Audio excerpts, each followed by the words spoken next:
لكل أمة أجل لا يستأخرون ساعة ولا يستقدمون. قیامت یو داسې لمحه ده چې نه مخته کیږي او نه شاته کیږي. اور قیامت صرف پر انسانانو باندې نه راځي، د دنیا پر هر شي باندې قیامت راځي. یعنی پر لمر باندې هم قیامت، پر سپوږمۍ باندې، پر ستارو باندې، پر غرو باندې، پر هوا باندې، پر اسمان، پر مځکه، پر نبیانو، پر رسولانو، پر انسانانو، پر فرشتو، پر ټولو قیامت دی.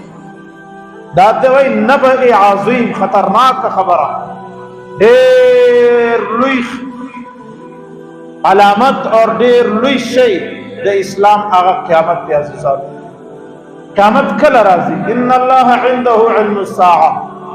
دا قیامت علم د الله رب العزت بغیر هیڅ اثر نشته. دا زموږ عقیده ده. دا قیامت علم د الله رب العزت بغیر د یو انسان سره نشته. خپل د حضور علیه الصلاۃ والسلام سره د قیامت علم نو. دا زموږ ایمان او یقین او نظریه ده چې د جمعې په ورځ به قیامت دی، د جمعې په سهار به قیامت دی. اور دغه زموږ عقیده ده یوم ينفخ في الصور فتأتون افواجا.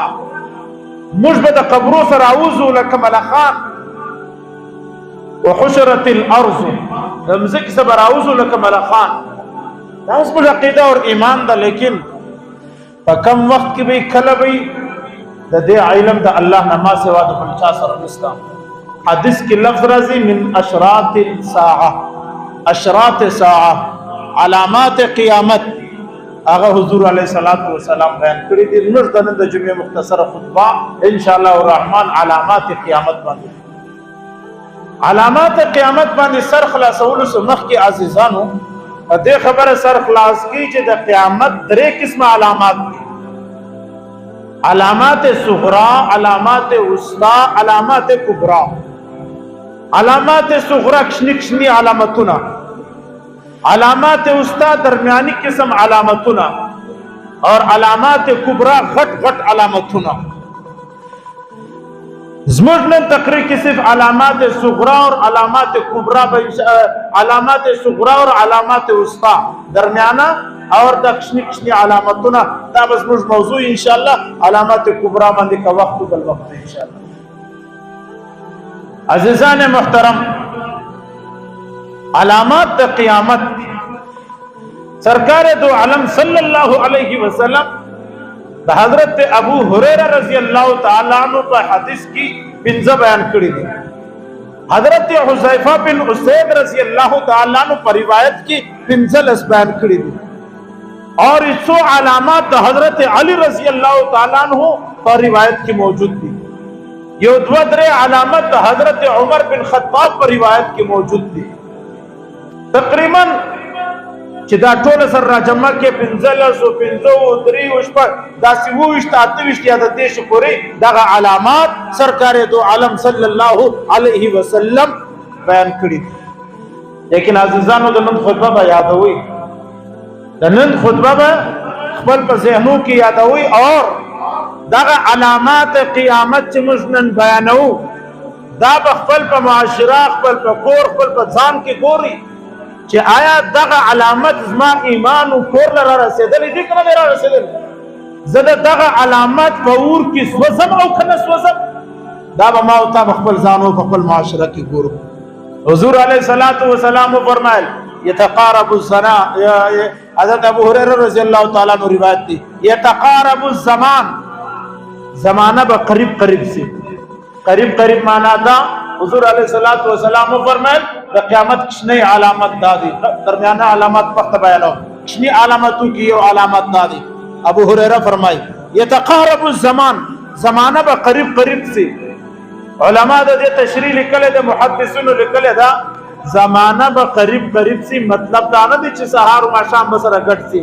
زمانہ به ژر ژر تیریږي، وخت به برکت سی، وخت کې به هغه اثرات دی باقی. یعنی د دې غټ علامت علما دا لیکلي دي.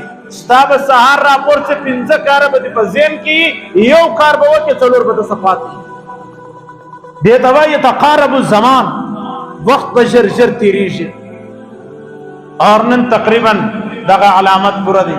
هر سړی مصروف دي اور دا هر سړی سبا ته کار پات دی، هر سړی چې ماښام بيدیږي کار پات دی، هر سړی چې سهار راپورته کیږي کارونه بے شمار دي.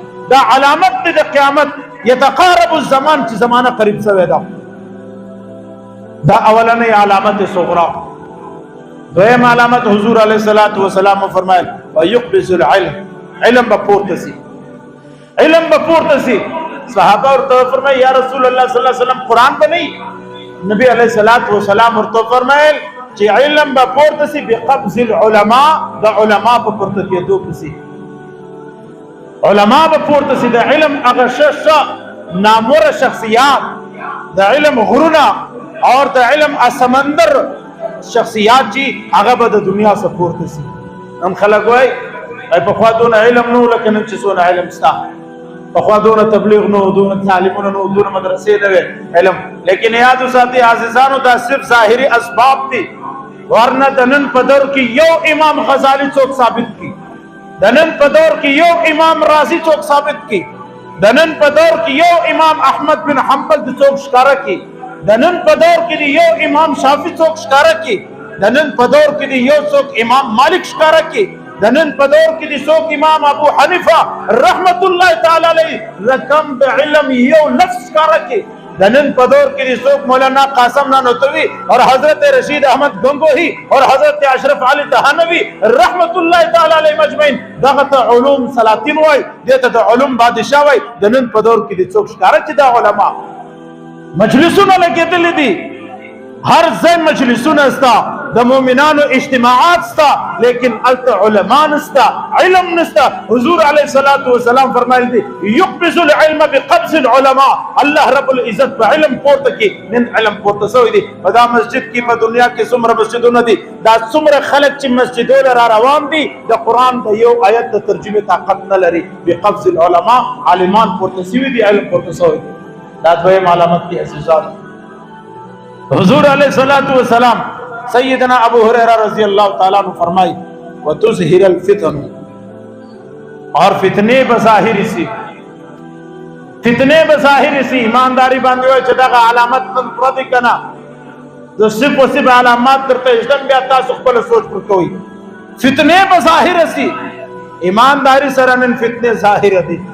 د مانځه سوونی سه د رکوع د سجدو د تحیات سه د حج د عمرې او د جهاد او د تبلیغ د زکات او د ټول معاشره او د مسجدانو سره د ټول ځایو باندې تاسو غور فکر وکړئ. هر سهار فتنه ده، دلته یو فتنه، الته بل فتنه، الته بل فتنه. هر دویمه ورځ یو سړی پورته کیږي په دین اسلام کې فتنه پیدا کوي، دین اسلام باندې خبرې کوي، کله د نبی علیه السلام ذات مشکوک کوي، کله د نبی علیه السلام جماعت مشکوک کوي، کله د الله پر توحید باندې خبره کوي، کله د حضرت عیسی پر نزول باندې خبره کوي، کله د حضرت امام مهدی باندې خبره کوي، کله پر قیامت باندې، پر قبر باندې، پر دې شان خبره. دا وتظهر الفتن. حضور علیه الصلاۃ والسلام فرمایل د قیامت په علاماتو کې یو علامت دا دی چې فتنې به ظاهر کیږي. نن دا وخت دی چې ما او تا د فتنو په زمانہ کې مبتلا یو. بل روایت کې حضور علیه الصلاۃ والسلام فرمایل د قرب قیامت علاماتو کې یو علامت دا دی چې فتنې به دغه رقم را وریږي لکه باران، یا فتنې به دغه رقم را رواني لکه د تسبوس ونسي چې وشکشي دانی چې پر لپسي. داسې فتنې به پر تاسو را روان. ایمانداری عزت چې خالی وس نمان دراخم چې زموږ په پاکستان کې کومې فتنې موجود دي دا ټیم چې زه خالی فتنې نمان دراخم ګنټه لګي.